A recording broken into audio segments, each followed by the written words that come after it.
Hello friends, welcome back to my channel Nupur Classes. Let's learn with Nupur. If you like my videos, please like and share it with your friends. To see my latest videos, please subscribe to my channel and press the bell icon.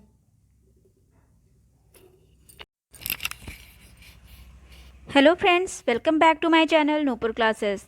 दोस्तों, आज हम लोग आपकी NCERT की book class 9 की history पढ़ेंगे। इसके हम थर्ड चैप्टर को पढ़ेंगे। इस चैप्टर का नाम क्या है? नाज़ीवाद और हिटलर का उदय। दोस्तों, हम सभी हिटलर के बारे में थोड़ा बहुत जानते ही हैं, लेकिन इस चैप्टर में हम इसको बिल्कुल अच्छे से पढ़ेंगे। हिटलर के बारे में हम जानेंगे कि वो इतना ज़्यादा फेमस क्यों हुआ। तो दोस्तों, आपका ये चैप्टर स्टार्ट होता है ये हेलमुट की कहानी से। हेलमुट कौन था, क्यों इसकी कहानी बताई गई है इस चैप्टर में, इसको ध्यान से सुनिए। 1945 के बसंत में हेलमुट नामक 11 वर्षीय जर्मन लड़का बिस्तर पर लेटे हुए कुछ सोच रहा था। वो दबी दबी आवाज़ में अपनी माता पिता की बातें सुन रहा था। हेलमुट ये सुन रहा था या सुनने की कोशिश कर रहा था कि वे बहुत ही गंभीर स्वर में किसी गंभीर मुद्दे पर बात कर रहे हैं। हेलमुट ये सोच रहा था कि आखिर वो क्या बात कर रहे हैं और वो उस पर ध्यान लगाने लगा।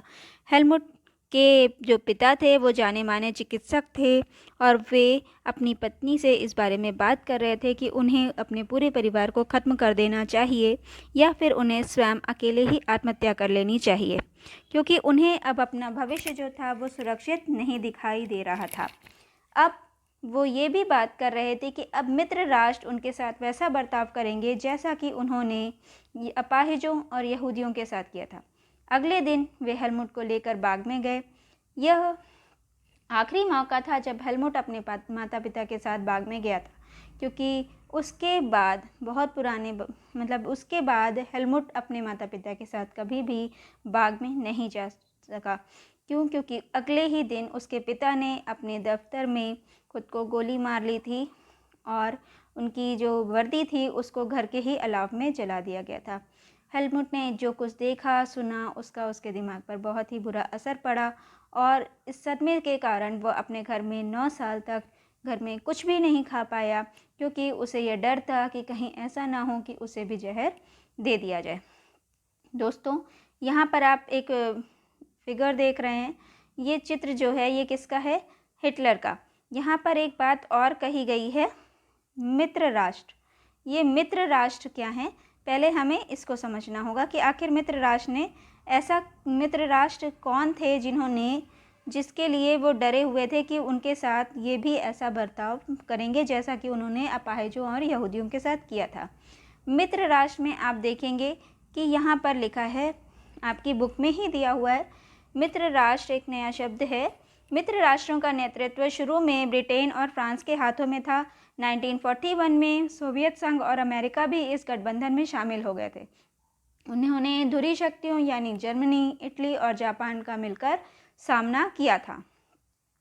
दोस्तों, अब हम फिर ध्यान से देखेंगे कि ये कहानी जब बताई गई थी तो उस समय क्या सिचुएशन रही होगी, ये कहानी क्यों बताई गई थी। तो मई 1945 में जर्मनी ने मित्र राष्ट्रों के सामने समर्पण कर दिया था।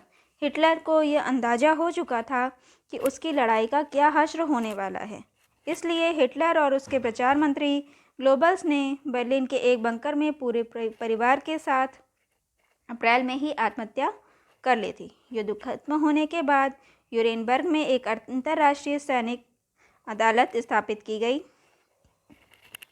इस अदालत को शांति के विरुद्ध किए गए अपराधों, मानवता के खिलाफ किए गए अपराधों और युद्ध अपराधों के लिए नाज़ी युद्धबंदियों पर मुकदमा चलाने के लिए स्थापित किया गया था या इसको ये जिम्मा दिया गया था।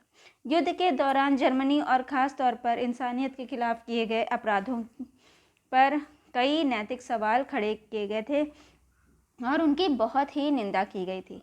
दूसरे विश्व युद्ध के साए में जर्मनी ने नरसंहार शुरू कर दिया था, लोगों को मारना शुरू कर दिया था। इसके तहत यूरोप में रहने वाले कुछ खास नस्ल के लोगों को सामूहिक रूप से मारा जा रहा था, जिसमें से कौन थे, ध्यान से सुनिएगा। इसमें 60 लाख यहूदी थे, 2 लाख जिप्सी थे और 10 लाख पोलैंड के नागरिक थे। साथ ही मानसिक व शारीरिक रूप से अपंग घोषित किए गए लोग थे। 70,000 जर्मन नागरिक भी इसमें मार डाले गए थे। आपको और भी बता दें, इसी के साथ साथ न जाने कितने ही राजनीतिक विरोधियों को भी मौत के घाट सुला दिया गया था। इतनी बड़ी तादाद में मारने के लिए क्या बनाए गए थे, वहाँ पर गैस चैम्बर्स बनाए गए थे, जिनको कत्ल खाने भी कहते हैं। इसी के साथ साथ न्यूरेमबर्ग की अदालत में जब इतना कृत्य हुआ था, इतना घनिष्ठ अपराध हुआ था, लोगों को इस तरीके से मारा जा रहा था, उसके एवज में न्यूरेमबर्ग की अदालत में सिर्फ 11 लोगों को ही, 11 नाज़ियों को ही मौत की सज़ा सुनाई गई थी। यहाँ देख रहे हैं आप, ध्यान से लिखा होगा कि 11 नाज़ियों को ही मौत की सज़ा सुनाई गई थी। बाकी के जो आरोपी थे उनको क्या दिया गया था, उनको सिर्फ उम्र कैद की सज़ा दी गई थी, जो कि बहुत ही कम थी। जो जितनी बर्बरता से उन्होंने लोगों को मारा था, उसके मुकाबले ये बहुत ही छोटी थी। असल में मित्र राष्ट्र जर्मनी पर इस बार ऐसा कठोर दंड नहीं थोपना चाहते थे कि जैसा कि उन्होंने पहले विश्व युद्ध के बाद जर्मनी पर थोपा था। क्यों? क्योंकि पहले विश्व युद्ध के बाद ऐसा कौन सा ऐसे कौन कौन से नियम जर्मनी पर लगाए गए थे, उसको हम अब इस चैप्टर में जानेंगे। दोस्तों ध्यान से देखिए, इसके आगे है, बहुत सारे लोगों का मानना था कि पहले विश्व युद्ध के आखिरी में जर्मनी के लोगों को जिस तरह के अनुभवों से गुजरना पड़ा था, उससे भी नाज़ी के उदय में योगदान दिया।